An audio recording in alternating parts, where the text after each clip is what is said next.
be talking about social media and fixed operations. And it's really about how you can strengthen what's really the heart of your dealership.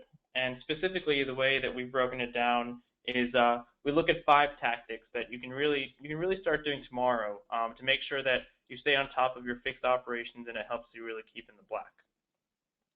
Just a little bit about me. I've been here at Stream Companies for about almost a year and a half now, and before that I founded my own agency before it got acquired by Stream Companies.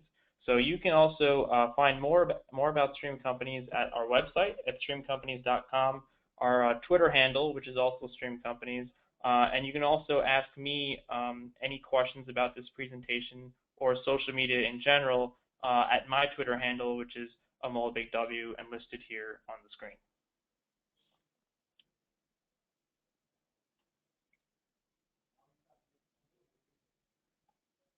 So I'm going to do something a little bit different, and I'm actually going to talk about what I'm not going to cover today. So I think a lot of you have probably been to a lot of webinars and a lot of social media webinars, and I want to make it very clear about what I am going to talk about and what I'm not going to. So the first thing that I'm not going to cover today is why you should be on Facebook. So a lot of why you should be on Facebook is about how many users there are and how many people use social media and how many people use mobile devices and this percentage of that percentage. And I think everyone here in this webinar probably understands that social is definitely a big role, but the challenge is always understanding how to use social and how to use it in the right way that actually gives you some value back. So I'm not going to be, again, talking about why you should be on it. The second thing, again, which I think goes hand in hand with it, is that I'm not going to be talking too much about social media statistics. So one of my coworkers actually has a funny saying, and he always tells people that 75.5% of all facts are made up. And I think that it goes to show that while data is very, very important and helps us back up some of the conclusions that we do, I think sometimes, especially in the world of webinars, I think we tend to overpopulate with statistics and let that really do all the talking for us. So in this case, I'm going to be talking about specifics and not overall general stats of what's happening in this space.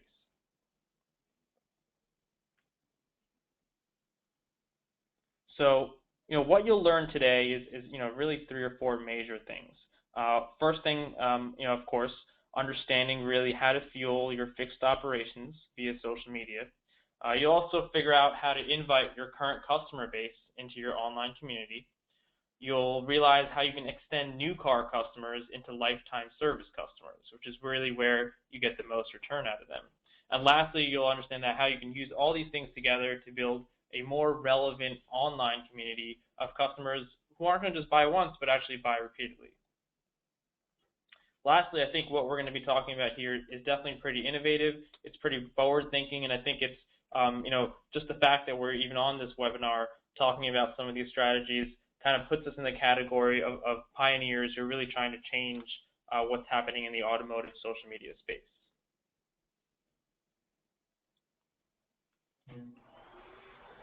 So first image here is, I'm just going to go over a couple images of things that I see in many automotive Facebook pages today or automotive social pages.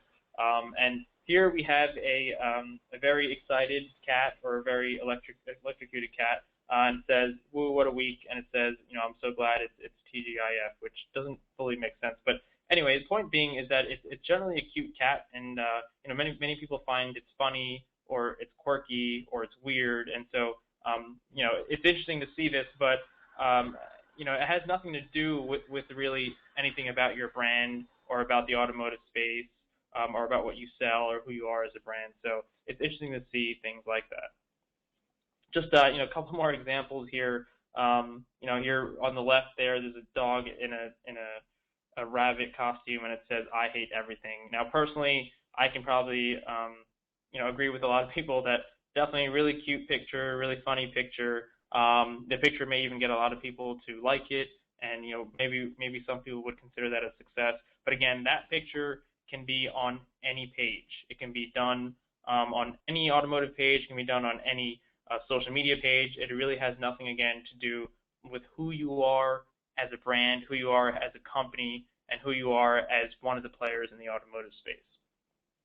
And again, there on the right, I'm not going to go through too many of these, but again, these are really funny. But I think what we tend to find is that there's a lot of cat memes and animal memes and a lot of animal pictures in the place specifically of automotive social media pages when really there's an opportunity to really fill it with so much more interesting and relevant content.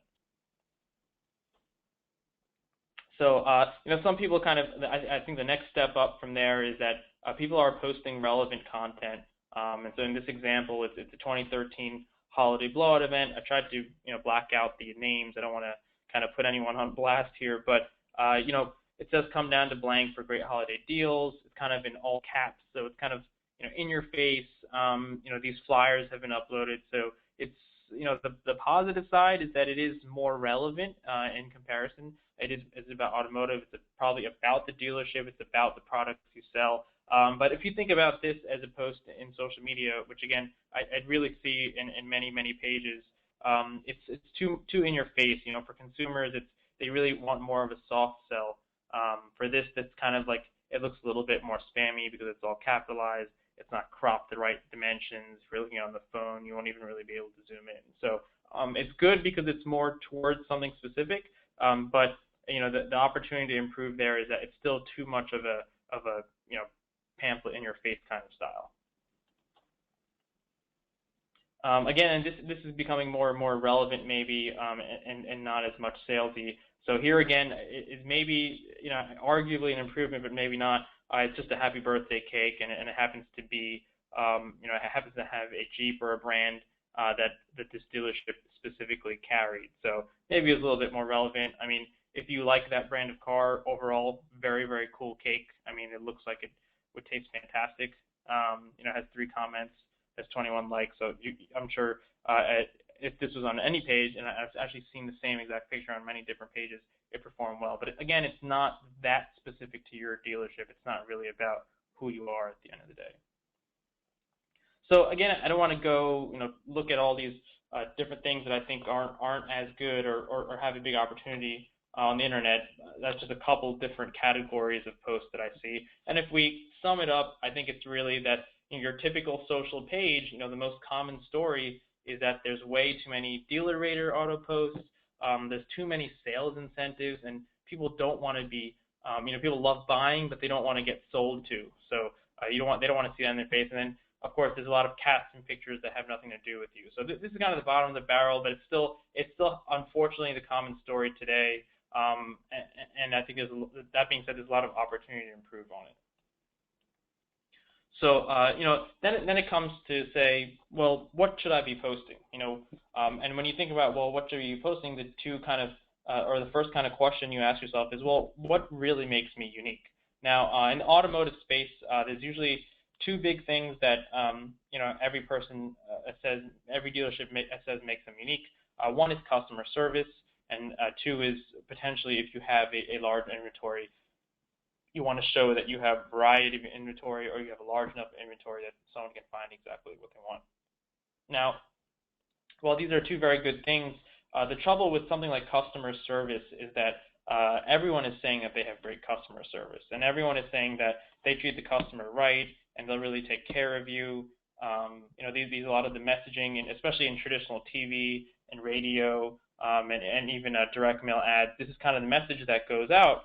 But what ends up happening is that because everyone's been hearing this over and over, and our industry kind of has, unfortunately, this reputation with it, a customer service message doesn't go as far as we'd like.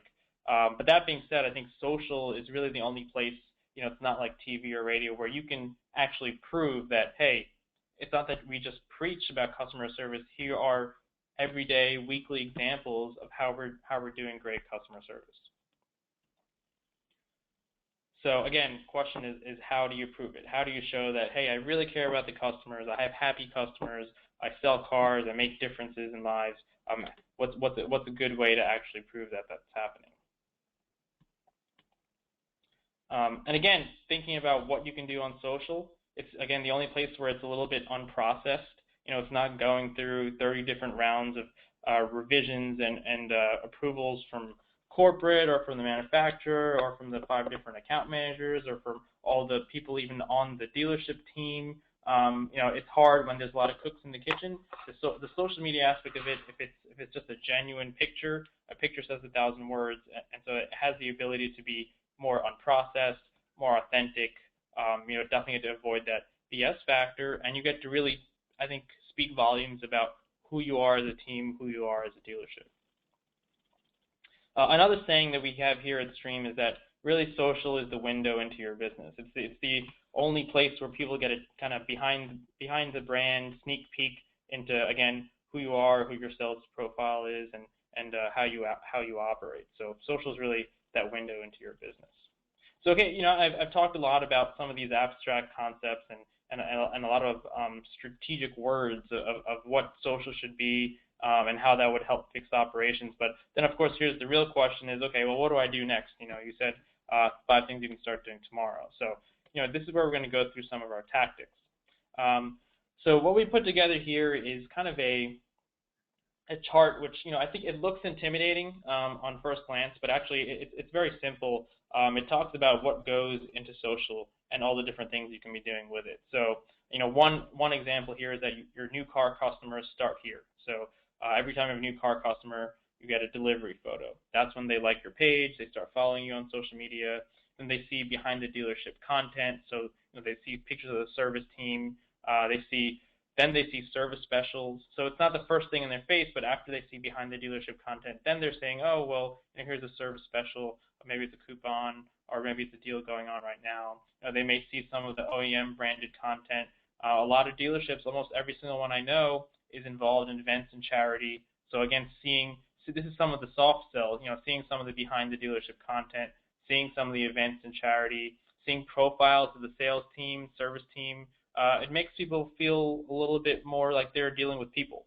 It gives them a little bit more comfort level. And then, of course, you definitely have new sales incentives for people who are just following the page. Maybe their friends of friends see it. And you have other fun, engaging content. So what's interesting here is that the only specials and sales and service side, it only makes up 2 out of the 8 buckets that are here. And really, that's what I like to call the focused soft sell. So it's always a soft sell. Same thing when someone walks into a dealership, you don't immediately try shoving a price in their face, right? The soft sell is you find out more about them, ask them how their day was, you find out about their family, why they want to buy this car, what their life situation is. So a little bit different in what you're doing there, but the overall concept that you don't immediately sell right away, and you kind of have this very focused soft sell is the same concept, and it works really well on social media as well. So the other 2 sides here that you can see is social advertising, and I'll go a little bit into that, but social advertising helps bring more people into this circle that kind of keeps repeating. So again, tactic number 1, take pictures of all of your new and used car sales customers with their vehicles. These are people who have bought from you. You know that they're going to need service at some point in the future. It's a great conversion point, a great time to bring them into our community. And here, you can see pictures from some of our various clients where it's either couples or families or individuals or a parent and son, buying their car. And sometimes there's a little message with it, there's names with it, and it's kind of a little story. And again, this goes a long way for consumers who want to do business with someone they trust, who they feel more confidence in. And even if it's a random picture with someone they don't know, they still feel a little bit more confidence that, wow, these guys are selling cars. These are happy people walking in with great cars. And so again, that goes a long way with trust. Some of the kind of housekeeping you got to do with that is you got to get a release form signed when you take the picture. You got to work with your agency to make sure that you watermark it. Make sure that, see how we have logos on top of everything. That's some of the heavy lifting that we do. When we get all the pictures, we crop them, we put the logo on it, because these pictures get shared. They get shared by the person who bought it, because if I'm if I'm this guy in this picture right here, I'm really excited that I'm here on this Facebook page. You can even see there's other comments on it. I'm immediately going to share it on my page, and then all my friends are going to see that, oh wow, he bought his car from this place. So if you don't brand that picture with your logo, you're missing a huge opportunity for a branding impression. if I'm this guy and I share it with all my friends when I come home and I see the picture, I'm basically telling everyone, hey, this was a great dealership. Here's the name of the dealership. So other housekeeping items there are, get names of people, get the make, the model, and then encourage them to check it out and definitely share it. Some people that I kind of talk about this concept with, one of their concerns is that, will people be comfortable with it? Especially if, you're not in this hyper millennial generation, which basically means all the young kids on their phones and on the social medias, people ask that, will they really be, will other people be comfortable with it? And what's really interesting is that, even if you look at Facebook, the biggest growth in users are actually people 55 plus. So I think, all different generations are definitely getting very used to this idea. And I think at the core of it, no matter what, generation you belong in, everyone likes to feel special. Everyone likes to feel like a celebrity. And this is one way that you can help them feel special for buying a car from you. So, the short answer is that they will love it. Every single generation loves doing this type of stuff.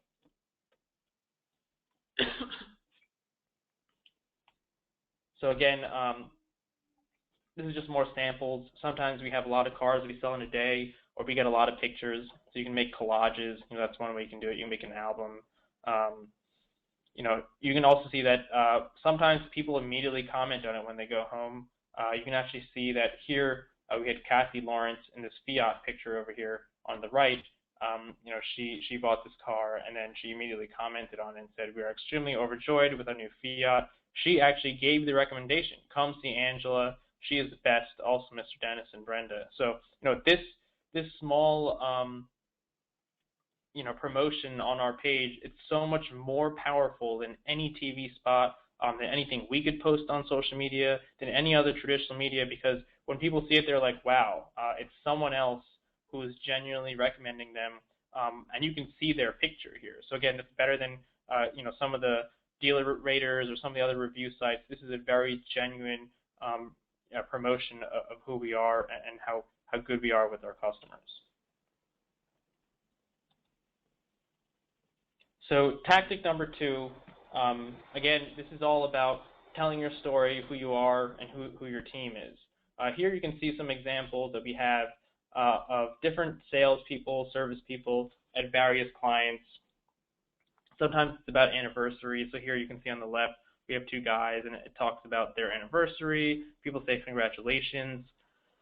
You can see here that we actually did kind of a funny shot with some of the service team for one of our clients here, and everyone was kind of jumping in the air or making funny faces. But it's great because people see this. This is all part of that soft sell. When they're going to go get their car serviced, they feel comfortable that, hey, this seems like a great team. They seem like genuine, just down to earth guys, and they're having fun and they're doing their job. So a great way to kind of do that soft sell. And here again, we just do more collages, pictures. Pictures definitely say 1,000 words. And really talking about who our sales and service teams are. So again, the kind of checklist there is use pictures. You really want to celebrate experience. You want to put a face on your service. And again, really important to get that logo in as many places as possible, as many places as it makes sense to do it.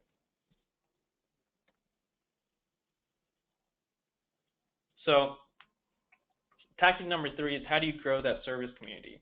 And this is where some of the advertising comes in. And the advertising on Facebook is probably the most incredible advertising platform I've seen anywhere, whether it's traditional or it's digital. I mean, the ability to really target anyone by precise interests is pretty powerful. So, something I often say to people is that, I feel like the NSA, the U.S. government, in the sense that we can target people by almost any word and any interest that they have in their Facebook profile. And so when you think about spending money on Facebook ads, your dollar is really being stretched in a much better way because you're reaching the exact people that you want to reach.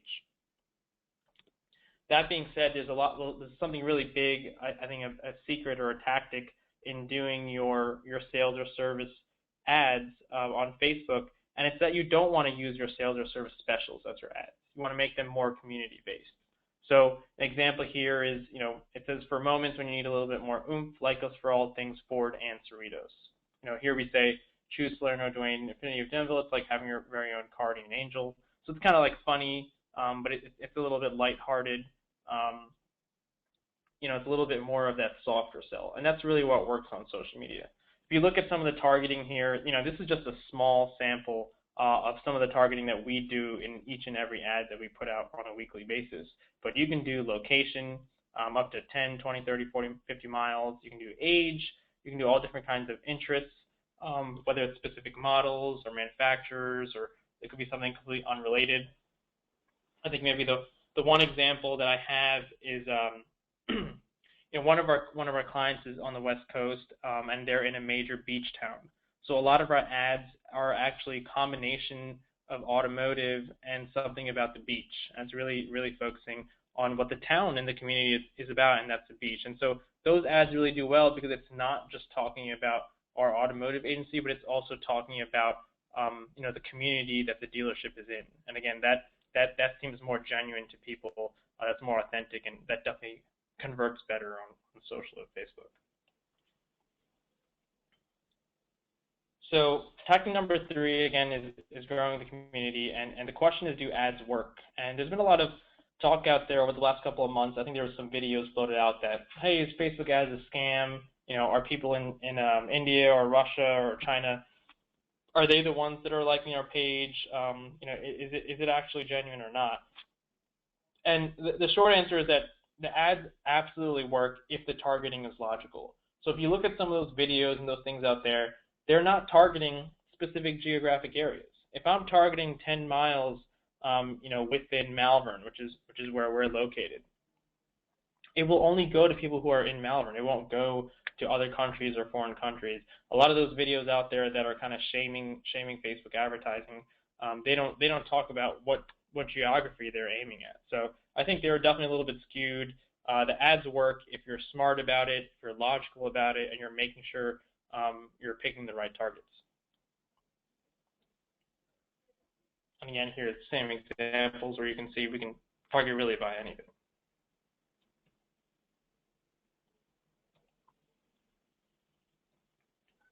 So tactic number 4 is sending your service specials to the right people.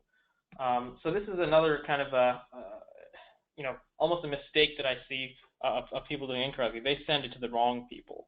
And the best way to explain this is that you don't want to send your service specials to people who haven't really been through that circle yet. So if someone has just joined your community, that's not who you want to send your service special to. You want to send your service specials to people who have seen a lot of your content. They saw all those delivery photos. They saw pictures of your service team. They saw before and after, maybe of certain work that was done on automotive cars. That's really what, after they've been through that process, then you want to give them a service incentive, because that's kind of like the soft sell. So the guiding principles there are, wait until your social community is about 2,000 to 3,000 in terms of likes, as an example. And then you spend your dollars so you're promoting to your community only. Now, if you think about that, you're reaching people who they know you as people, or almost it seems like they do on Facebook. They've seen proof, again, of the other happy customers, and they're all going to be in the market for some kind of maintenance or repair in the next year or two. So that is a great guiding principle of, hey, who should I be sending my service specials to, and when should I be doing it?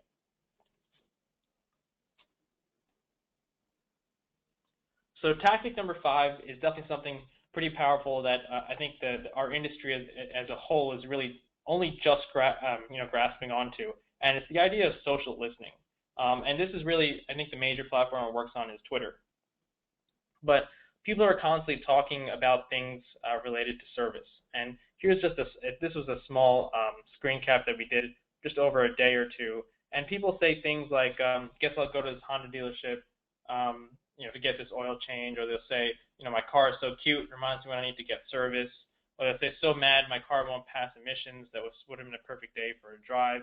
And what a lot of dealerships are now just starting to do is that they see these things. Their agency set it up for them, which is something that we do for a couple of our dealerships as well. Again, granted, it's a new concept, and we respond to people for our dealerships, and we say, for example, Jasmine, stop by the checkered flag, experience quality service, schedule an appointment here. So these are the type of things that we do for a lot, of our dealerships and our clients, really being in the social space and listening on Twitter and giving the right people service incentives, or reaching out to them and say, hey, we want your business. How can we make this happen? One caveat I have to this entire thing is that I think it's kind of the last step. So if you're not doing tactics 1 through 4, don't start doing tactic number 5 right away too. I definitely like to think big, but I also want to start small. I think if we start doing everything from day one, and your team isn't ready for it, your agency isn't ready for it, I think it'll end up being more of a failure than a success. So these are all the things that you want to do. These are all things that we do for our clients. These things that we would love to do for more people. But you have to make sure that you're doing it correctly and you're doing it patiently. So, I lied. I do have one slide in here about statistics. This was actually a report that Google had published. And, the question was that, will social media help me sell inventory? And a lot of this is using Google Analytics and showing how social media has influenced different things happening at the website level. And I think probably the best stat, which is relevant for our conversation today, is that over here on the bottom right, 281% increase of social media driving parts and service goals on Google Analytics. And what that says to me is that there's a huge opportunity, and it's happening already, that what we do on social media, when done correctly, actually increases our Google Analytics goals, service goals on our website. So definitely a clear path between what's happening in this kind of focused soft sell funnel over here and what people actually do on the website. So, that covers the 5 tactics that I wanted to talk about today. And again, it's really important to think about it within this kind of ecosystem that, again, looks intimidating at first, but actually is quite simple when you think about it. New car customers start here, they get delivery photos, they get great behind the dealership content, they get their service specials, they get manufacturer branded content, they see all the events and charity that you guys are part of, they see our pictures of our sales and service team, and a little bit bios around them, they get the new sales incentives, and they see fun, engaging content. And we're constantly growing this space by using social advertising to find people who have already expressed interest in the things that we sell and the things that we service. Again, it's all about that focused soft sell. So, questions, again, what are the business results? What will this really do for me in terms of fixed operations, in terms of service? Definitely first thing is that you want to avoid the walk-ins. When you avoid walk-ins, you're able to manage staff and your fixed costs a little bit better, and you also get more appointments that way. Again, that goes hand in hand with number 2, which is managing your parts and staff level more appropriately. You get to increase your review scores and ratings because you're a little bit more digitally integrated. You get more efficient repair. I think being in this constantly ready to show mode, it kind of forces your shop and service lane to be clean, which seems like a small thing, but for those that are intimately involved in fixed ops, it can be a really big deal. It's a very good thing when you're running a tight ship in your service store. And here's the other thing, you're definitely going to increase your dollar per repair order.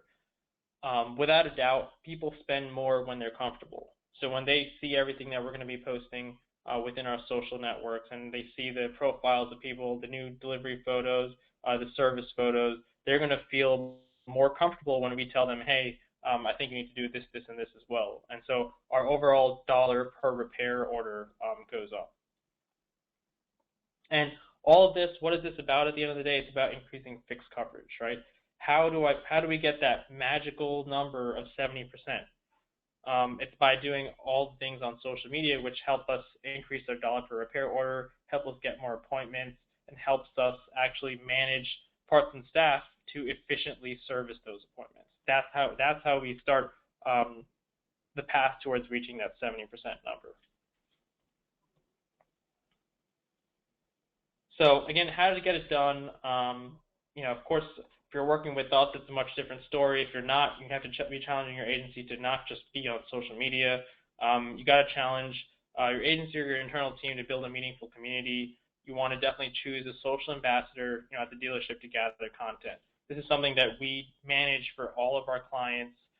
We actually choose and identify an employee to be a social ambassador, and this person is responsible for taking all the pictures, going around, once or twice a day. They take pictures of the new deliveries that are happening that day, of service staff, of sales staff, of just events and charities that are going on. And they, very simple, with their smartphone, their Android phone, their iPhone, all they have to do is they have to take a picture and they email it to us.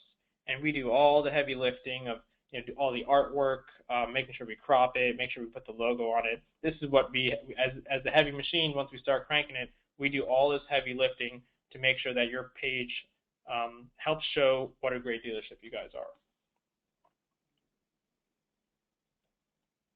And the question is, a lot of clients ask me when we first start out, is that how do we choose a social ambassador? I mean, who at my dealership is really going to be the right person for this? And the short answer is that it depends on what what kind of staff that you have, but it also makes sense to pick someone who's going to be familiar with it and comfortable with it. So someone who's a digital native, which means someone who kind of grew up with phones and internet, probably a relatively younger person. Maybe it could be someone as simple as a receptionist who's already filling another role. It could be a junior customer service rep. I think what we found is that the most successful social ambassadors are the ones that have the most energy.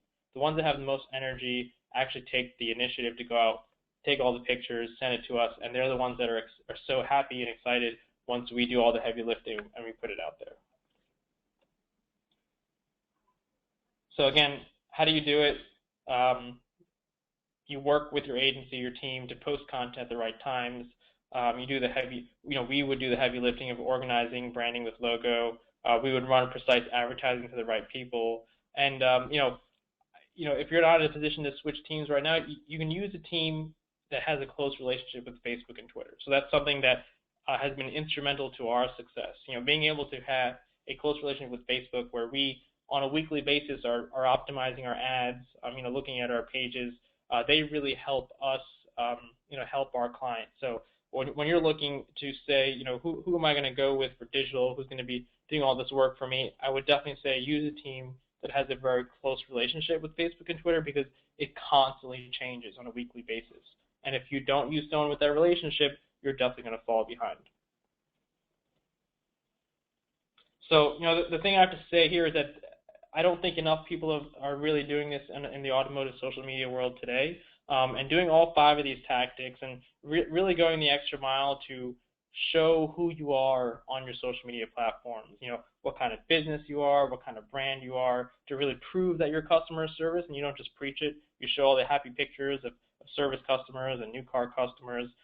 Together, if we do this, that's really how I think we'll be kind of starting a revolution in the space and doing something very different that's going to reach customers in a very different way. So that's all I have to talk about today. If you have any questions, you can email me at amol@streamcompanies.com. That's AMOL@streamcompanies.com. And again, if you have any specific questions, if you're shy for email, you can always tweet at me at AmolBigW, or tweet at Stream Companies, which is, again, the Twitter handle of Stream Companies. I'd also encourage you guys to check out our Facebook page at facebook.com/streamco. You can see a lot of what we do on social, which is a little bit different, of course, since we're not a dealership, but you can see how we are putting out content, and we really go the extra mile in showing a little behind-the-scenes peek into who we are as an agency and who we are as people. So again, I'm going to check here quickly if we have any questions listed on the GoToWebinar very quickly. Okay, so it looks like we're all good right now. So again, if you have any questions, email me, and it was a pleasure to speak with you guys today.